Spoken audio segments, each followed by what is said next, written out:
তো নূহ আলাইহিস সালামের যুগে কি শিরক, প্রথম শিরকের পাপ মানুষ দেখলো। কোরআন হাদিসের মূল্যবান বাণী যদি আপনার ভালো লাগে তবে ভিডিওটিতে একটি লাইক ও চ্যানেলটি সাবস্ক্রাইব করতে ভুলবেন না। ইয়াগুস, ইয়াউক, নাসর এরকম কিছু মূর্তি ছিল। এই মূর্তিগুলো তার উপাসনা করা শুরু করলো। বাই দ্য ওয়ে, এই মূর্তিগুলো কিন্তু তারা হাতে তৈরি করে নাই। আমার কথাটা ভালো করে বোঝেন। এই মূর্তিটা তারা আসলে অটোমেটিকলি হাতে তৈরি করে নাই। এই মূর্তিটা তৈরি করার পিছনে শয়তান তাদেরকে ওয়াসওয়াসা দিয়েছিল। কি ওয়াসওয়াসা দিয়েছিল? এই ব্যক্তিরা ছিল আগের সময়কার বুজুর্গ ব্যক্তি। বুজুর্গ ব্যক্তি বোঝেন, পরেশগার বুজুর্গ ব্যক্তি। তো শয়তান এদেরকে বুঝিয়েছিল, যদি তোমরা বুজুর্গ ব্যক্তিদের, আল্লাহওয়ালা মানুষদের মূর্তি তৈরি করে মসজিদের বাইরে রাখো, তাদেরকে দেখলে তোমাদের ইবাদতে মনোযোগ বাড়বে। শয়তান এই ওয়াসওয়াসা দিয়েছে। ওই জেনারেশন তাই করলো। ওই জেনারেশন যখন চলে গেল, পরের প্রজন্মকে শয়তান ওয়াসওয়াসা দিল, আরে মসজিদের বাইরে কেন, ভেতরেই রাখলে হয়। তারা ভেতরে নিয়ে আসলো। এই জেনারেশন শেষ হয়ে গেল। তারপরে আরেকটা জেনারেশন আসলো, ওদেরকে শয়তান বুঝালো সরাসরি এদের কাছে চাইলেই হয়। শিরক শুরু হলো। আপনি কি বুঝতে পারছেন কিভাবে শিরক শুরু হয়েছে বিশ্বে? এবার নূহ আলাইহিস সালাম ৯৫০ বছর তার কওমকে দাওয়াত দিলেন, শিরক ছেড়ে দাও, শিরক ছেড়ে দাও। কত বছর? ৯টা শতাব্দী, ৯.৫ শতাব্দী তিনি তার উম্মাহকে দাওয়াত দিলেন, শিরক ছেড়ে দাও। তার স্ত্রী পর্যন্ত তার কথা শুনলো না, তার ছেলেও তার কথা শুনলো না। দাওয়াতটা কেমন ছিল? আমাদের মতো এই যে লাক্সারিয়াস বসে বসে দাওয়াত দেয় এমন নয়। দাওয়াতটা এমন ছিল, নূহ আলাইহিস সালাম নিজেই বলছেন, ইন্নী দাআউতু কওমি লাইলা ওয়া নাহার। আল্লাহ, আমি আমার কওমকে দিন রাত দাওয়াত দিয়েছি, দিন রাত 24 ঘন্টা।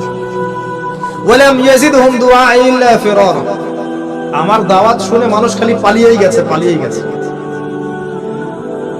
এরকম করে দাওয়াত দিয়েছেন, এমন ভাবে দাওয়াত দিয়েছেন, শেষে সমাজের মানুষ শুনছে না, পরিবারের লোকও কথা শুনছে না। তখন হাত উঁচু করে বলছেন, রব্বি আন্নী মাগলুবুন ফান্তাসির। আল্লাহ, আমি পরাজিত, আমাকে সাহায্য কর। তখন আল্লাহ পাক প্লাবন পাঠালেন, ধ্বংস হয়ে গেল জালেম। আর যারা মুমিন তাদেরকে আল্লাহ পাক উদ্ধার করলেন কিস্তিতে করে। সভ্যতার সংকট বুঝতে পারছেন?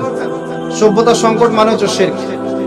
যখন সভ্যতায় শিরক এসেছে, আল্লাহ পাক তাওহীদ পন্থীদেরকে বাঁচিয়েছেন, মুশরিকদেরকে ধ্বংস করে দিয়েছেন।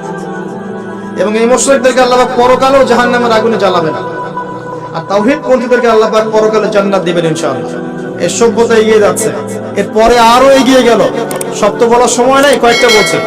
এগিয়ে যেতে যেতে একটা কওম আসলো, একটা সভ্যতা আসলো, যারা এত শক্তিশালী, ফিজিক্যাল স্ট্রাকচার এত লম্বা চওড়া, মানে এক একজন তাল গাছের সমান সমান লম্বা মানুষ, আদম সন্তান। পাহাড় কেটে কেটে বাড়ি নির্মাণ করে। এবং তাদের এই সভ্যতা সম্পর্কে আল্লাহ পাক বলেছেন যে লাম ইউখলাক মিসলুহা ফিল বিলাদ। এমন সভ্যতা পৃথিবীতে সৃষ্টি করা হয়নি। এত উচ্চ মানের সভ্যতা ছিল। এদের নাম ছিল আদ জাতি। আদ কি নাম? তাদের নবী ছিলেন হুদ আলাইহিস সালাম। কি নাম? হুদ আলাইহিস সালাম। তিনি দাওয়াত দিলেন একই স্টাইলে, আল্লাহর ইবাদত করো, আমার আনুগত্য করো, শিরক করো না, ইত্যাদি ইত্যাদি। কওম তার কথা শুনলো না। অল্প কিছু মানুষ শুনলো, তাদেরকে তিনি সাথে নিয়ে চলে গেলেন। আল্লাহ পাক জালেমদেরকে ধ্বংস করে দিলেন। একই সুন্নাহ। কিভাবে ধ্বংস করলেন? ঝঞ্ঝা বায়ু দিয়ে। এমন বাতাস, যে বাতাসে পুরো কওম উড়ে চলে গেল খেজুর গাছের মতো, খেজুর গাছের ডালের মতো পড়ে থাকলো। যারা বলতো মান আশাদ্দু মিন্না কুওয়া, আমাদের চেয়ে শক্তিশালী আর কে আছে, আল্লাহ পাক ওদেরকে বাতাস দিয়ে উড়িয়ে শেষ করে দিলেন। সুবহানাল্লাহ। এরপরে আরেকটা সভ্যতা আসলো, যার নাম সামুদ। তাদের নবীর নাম সালেহ আলাইহিস সালাম। তারাও আদ জাতির ভাই, ওরাও ফিজিক্যালি অনেক স্ট্রং ছিল। একই ভাবে নবী দাওয়াত দিলেন, তারা কবুল করলো না। আল্লাহ পাক ওই মুমিনদেরকে উদ্ধার করলেন, বাকিদেরকে বজ্রপাত দিয়ে ধ্বংস করে দিলেন। কি দিয়ে ধ্বংস করলেন? বজ্রপাত। বজ্রপাতের প্রচন্ড শব্দে কর্ণঘোর ফেটে গেল। তারা তাদের ঘরের সামনেই পড়ে থাকলো। এটা একটা কওম ছিল, যেই কওমটাকে বলা হয়েছিল যে সময় আছে তোমাদের সামনে, তোমরা চাইলে তওবা করে ফিরে আসতে পারো, অথবা 3 দিন ভোগবিলাস করতে পারো, ধ্বংস আসবে, আযাব আসবে। ওরা বলেছিল বরং আমরা 3 দিন ভোগবিলাস করে নেব। কোন সম্প্রদায়ের সাথে এই আকীদাটা মিলছে? বর্তমান যুগের কোন সভ্যতার সাথে এই আদর্শটা মিলছে? কথা কি বুঝতে পারেন? কারা শিখায় মানুষকে খাও দাও ফুর্তি করো, খাও দাও ফুর্তি করো, কালকের কি চিন্তা, আজকেই বেঁচে নাও? কারা শিখায়? এই যে সালেহ আলাইহিস সালামের কওম এমন ছিল, তওবা করে ফিরে আসো। ওরা বলছে না, 3 দিন সময় আছে, খেয়ে নিয়ে ফুর্তি করে নিব, জেনা মদ খাওয়া দাওয়া সব চললো। তৃতীয় দিন সকালবেলা ফজরের সময় বিকট শব্দে ওদের কর্ণগুহর আল্লাহ ফাটিয়ে দিলেন এবং ঘরের সামনে চিৎপটাং হয়ে পড়ে থাকলো, কম শেষ, ডিস্ট্রয়। এখনো হিজাজ অঞ্চলে তাদের ধ্বংসাবশেষ দেখা যায়, অনলাইনে সার্চ করে দেখেন। সভ্যতা এগিয়ে চললো। আপনি কি সভ্যতার এগিয়ে যাওয়ার মধ্যে মিল পাচ্ছেন? কোন একটা কমন জিনিস পাচ্ছেন? প্রত্যেক সভ্যতা আল্লাহ পাক ওহী নাযিল করেছেন, রাসূল পাঠিয়েছেন, আনুগত্যের দিকে আহ্বান করেছেন। যারা করে নাই ধ্বংস, যারা করেছে সফল। সভ্যতার সংকট।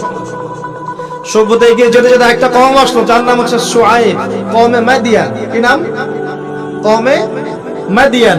শুআইব আলাইহিস সালামের কওম। শুআইব আলাইহিস সালাম একজন নবী ছিলেন, যিনি তার মেয়েকে মূসা আলাইহিস সালামের সাথে বিয়ে দিয়েছিলেন। ওদিকে আমরা আসছি ইনশাআল্লাহ। শুআইব আলাইহিস সালামের কওমের অপরাধ ছিল, এরা মাপে কম দিত এবং ডাকাতি করত। কি করত? ডাকাতি। আমরাও কিন্তু কম করি না ডাকাতি। এখন আমরা নেক্সট সুরতেও ডাকাতি করি, বৎসুরতেও ডাকাতি করি, করি না? অনেকে তো কোটটাই পরে ডাকাতি করে,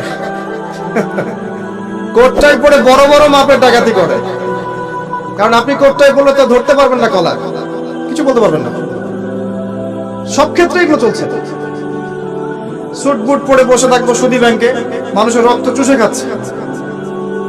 অনেক সময় দেখা যায় দিনের লেবাস পরেও আমরা জনগণের টাকা পয়সা লুটে খাই। হ্যাঁ, তো ওই যে ডাকাতি করতো শুআইব আলাইহিস সালামের কওম, এবং তারা মাপে কম দিত।